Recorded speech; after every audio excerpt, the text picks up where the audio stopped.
Thanks for watching the Innovation Café.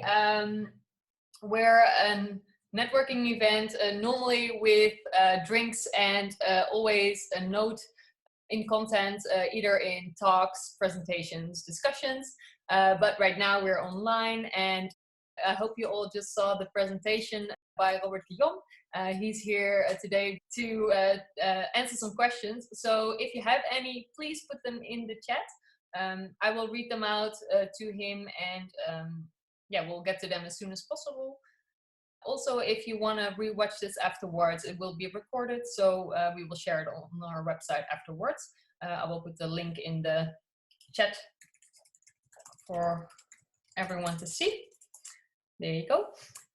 So Robert, could you please introduce yourself shortly on your background? Okay, sure. As you know, I'm Robert Guilleaume, NC Biomatrix CEO.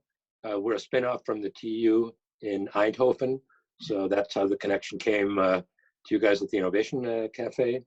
I'm actually a German with a French name who grew up in America, so I speak like an American, and I run a Dutch company. So perfect international kind of background for this. So look forward to answering any questions you might have and trying to help as many of you as we can with the back pain problems.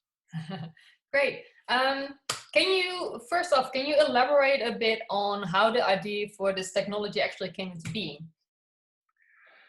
Actually, it started at the research group there at the TU Eindhoven and Professor Kaita Ito's biomechanical lab. And because of Professor Ito's experience in orthopedics, he knew there was a big issue with people suffering from this kind of back pain problems. And he started with his team experimenting different possibilities of what might be able to be injected very easily and help to restore the biomechanics and the anatomy of the disc. And it's their research group that came across developing this cell matrix powder, which is the basis of the technology. Okay, so it's basically it actually came into being by this trial and error and really focusing on the goal. So it wasn't really anything that was just accidentally discovered and then you made a product out of it, but it was really like looking for the solution specifically for this project. Yeah, it was exactly that. There was a focus on a certain issue to try to solve, and looking, of course, at various options to solve that, but not something where you're doing normal work in the laboratory and all of a sudden the light goes on and you see, oh, this is something fantastic that does A, B, or C. Yeah. So we had to focus on what we wanted to do. And it just turned out that this was the perfect solution to the problem. You're mentioning that the company is on the TUE and it's like a collaboration with them. Could you yes, actually, the background is such that there's this group in Amsterdam called NLC. They go around looking at university and institutions research and what things they think might be commercialized successfully, and then they enter into a partnership with the university and the institution. So the university basically provides the intellectual property, this technology that they have, and receives a significant share of the company that's then founded around these patent applications or patents themselves. And NLC, as the venture builder, provides the support and the infrastructure, administrative and commercial side, everything from legal, accounting, taxes, all this stuff for all the ventures. And they have a majority of the share then in the company. So that's a really simple, but I think a really good solution for everybody. It's kind of interesting because it's like a mixture between like commercial and non-commercial coming together there. Like with the TUE. Yeah, it's a little bit, you could think of maybe as a public-private partnerships, which are, I think, becoming more and more popular. And you're seeing, you know, alone in the academic realm, probably in the last 20 years, the research would not be nearly what it has been without commercial or industrial support. So I think the interaction's always been there. I think it's just becoming more accepted these days. And this kind of form is really, as I say, a very simple thing. It's not very involved contractually or all kinds of hidden agendas. Everybody has the same interest. Let's see if we can get the product to somebody who needs it and help as many people as we can. Exactly. Well, about that, obviously you're trying to implement a medical product into the medical field. Yeah. Can you tell a little bit about like how that works, or like what type of obstacles, for example, you encounter? Probably a lot. Well, I have to really focus because that could be days and weeks about that. It's a few examples. From the medical field, the biggest one really is the regulatory hurdle, because there are obviously European laws, for example, to have a CE approval for a medical device. And actually, there's been a change in the directive that was basically fueled by the big problems that were in the breast implant scandal from the French manufacturer, where they used industrial grade materials, silicone, instead of medical grade. So they strengthened the regulations significantly, and they were to go into effect this year, but because of Corona, it's into effect next year, but all applications have to be based on this new set of regulations. So that's the biggest challenge for us as a small company. That's obviously why the first person we hired was somebody to focus on that area, and why the most important partner we have is a regulatory advisor in Pro Pharma to help us navigate that pathway. Fair enough. It sounds. But there's many more. Money is, course. of course, another big one. Let's not go too deep into that. Just to get a little bit into the actual product, you mentioned that the injectable provides support for regeneration of the disc. Would you be able to say that the product is basically like a one-time solution, or that over time you would need multiple procedures? Because you were saying that it kind of regenerates a disc. The concept in the material is basically twofold. The primary is, as we talked about, to restore the height and the volume of the disc, like filling a flat tire again, to maintain that and to keep the pressure off of the nerves and everything we talked about before. The matrix itself, over time, will resorb. How long that will take, at least based on the animal experiments, I would probably think it's somewhere between 6 to 18 months when that resorption takes place. And then the disc is replaced by healthy disc tissue again. And what, of course, we cannot do is you cannot stop a degeneration. As we get older, our body simply degenerates.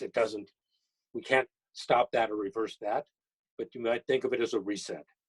So it should last a number of years, but maybe in 3, 4, 5 years, you would need to repeat the procedure. Yeah. And I mean, that's, it's still like much less invasive at the surgery. So in that way, it shouldn't be a problem. As having had problems myself, if I would have had such an opportunity, I would have done it pretty much immediately, because just getting an injection is simply not even close to comparable to having a surgery. I think there are very, very few risks, if any at all, to the patient. Would you say though that the material helps it make a little bit more resistant than it was before though, or is it the same, like it's really like going back to its natural state? Well, as I say, we think it's a reset, so that when it's resorbed, there should be healthy tissue there. And then, of course, as I say, there's so many factors involved that it very well could start to degenerate again at some point. Okay. I'm getting a question from Ernst. He's asking, do you inject the material manually? Manual by hand, yes. Yeah. So it's a simple manual. It doesn't require special equipment or special pressures or whatever. It would literally just be go to your general practitioner and get the procedure done. Exactly. So it just has to have an imaging possibility, because when you insert the needle, we saw how filled up and small that space is. You want to make sure you put it in a direction that you avoid damaging anything until you get to the disc. And so basically that would be, at this point, the only real requirement, that the physician would have to have some access to an imaging possibility, so he can see that he's doing it the right way. Because it's still kind of sensitive to poke around with a needle somewhere in your spine, I guess. Yeah, I know. I had acupuncture, among other things, when I had the back problem. So it was really weird, but it is a little more mental. I mean, I practically didn't feel it. Yeah. So more questions. He's also asking, so if dosage is critical, is there... Right now, through the experiments, both the lab experiments and animal experiments, we found a dosage which is about a 10% concentration. That works the best, where you only need a single injection, so you don't need repeat injections for the therapy to succeed. And from that point, that's the dosage that we would use. And as always, you want to have the minimal dosage you require of any kind of material to be successful. Also to reduce cost, I guess. Yeah, cost, but any risks that might be involved too. The higher the dosages, I think there may well be some other factors and risks that you don't have at a lower dosage. And the imaging, it is done with X-rays? Yeah, usually it's a simple X-ray. They call it a C-arm. So it looks like a C, and it's on rolls, and you can just roll it under the table where the patient would be, and then it would show you on the monitor that specific segment and the disc, so you can see the needle direction that it's going in, so you know it's going in the right direction. Another question from Ernst, is the X-ray or the imaging is only for needle positioning, or also for controlling the distribution of the material during injection? Only for the needle positioning, because the viscosity is the same as the normal core of the disc. So it simply fills the void spaces that are in the disc through the degeneration and dehydration. Ernst, I hope that answers all of your questions. Right now, the product is basically being used as a solution to existing back problems. Do you see possibilities to also use the injectable more in a preventative way? Oh, interesting question. Of course, that could also potentially be another application. We as a company, as a small company, particularly, we just have to focus on something that's really a medical need. So people who have chronic pain, they have a really poor quality of life, and that's why we would focus on additionally. But certainly that could be one thing. A further thing is that we've now found out that this specific matrix, in a little other concentration, has a lubrication feature as well. So when you think of the people with knee arthritis, you could inject this material also in those patients. They would have a new lubrication in their joint. Plus, it seems like this could also, let's say, initiate a cartilage regeneration in that joint. So at least in the lab, in a cell culture, it's shown that property as well. So that's amazing. Yes, it is. In that sense, it's like you look more and more and you find out, oh, this has more and more things you can do with it. So it's a great technology. Research that way. Yeah. Well, another question. Are there any other applications, maybe even plastic surgery? Pooh. I have no idea about plastic surgery. I haven't thought about that at all, to tell you the truth. I don't think it would be something that you would use for like collagen kind of injections that's done these days. It doesn't have actually the same properties. So it's really specifically designed for inside a disc or inside a joint for more viscous. still, tissue. it's very interesting that you're saying that it can be applicable to other joints or other parts of your body. Yeah. So like, Yeah. who knows what else you might find out. Yeah, it would be great. Last question from me. Could you explain, because basically what you're saying is it's actually kind of like a miracle thing. Get injected with something and you get fixed and you don't have to do anything about it, or is it not actually that simple? Does the patient actually have to, obviously besides like having a healthy lifestyle, I guess, but is there anything required from the patient to make the treatment either work better or like have a longer effect?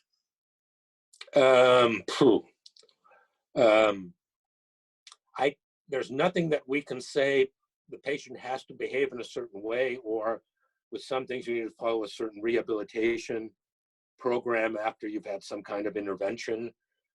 This is not that way. Usually after 2 to 3 days, the patient should already start feeling, the first effects.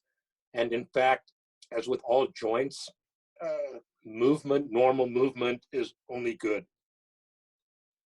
So as long as you don't, go into the gym and lift weights or try to climb some mountains in the Alps, I probably are going to be fine. It should all be fine. Well, that's amazing to hear.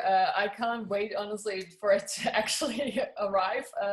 So if there's no other questions from our audience, then I would really like to thank you for answering our questions and also for your presentation. For everyone who's watching, thank you for watching. This Q&A, like I said, will be shared online after via our website, www.ehvinnovationcafé.org. And you can also find more inspiration there. You can rewatch old presentations, but also get in contact with us if you would like to get in contact with us.